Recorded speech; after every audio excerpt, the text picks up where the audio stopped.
Dans un petit village oublié au fond des bois, il y avait une maison que personne n'osait approcher.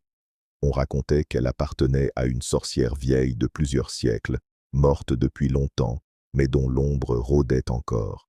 Un soir, un jeune homme du village, curieux et défiant les avertissements, décida d'entrer dans la maison. La porte grinça sinistrement en s'ouvrant, laissant échapper un souffle glacé qui semblait murmurer des noms oubliés. À l'intérieur, tout était figé dans le temps. Des toiles d'araignée recouvraient des meubles antiques, des chandelles éteintes jonchèrent le sol, et sur les murs, des portraits au regard vivant semblaient suivre chaque mouvement.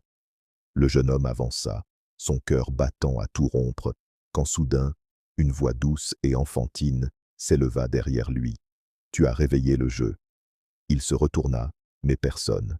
Puis, les ombres commencèrent à se tordre et à s'étirer, formant des silhouettes indistinctes qui murmurèrent « Tu dois jouer pour vivre ». Pris de panique, il voulut fuir, mais la porte se referma violemment, enfermant l'obscurité avec lui.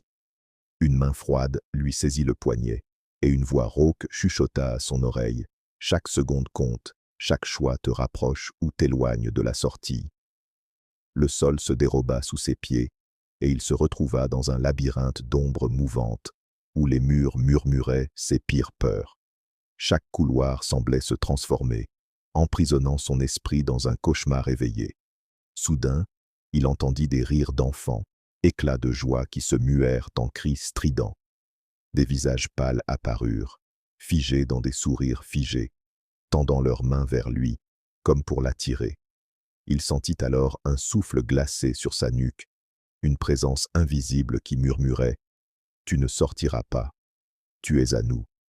Son corps se figea, ses yeux s'écarquillèrent, et dans un dernier éclair de lucidité, il comprit que la maison n'était pas seulement hantée, elle vivait, se nourrissait de la peur, emprisonnant à jamais ceux qui osaient en franchir son seuil.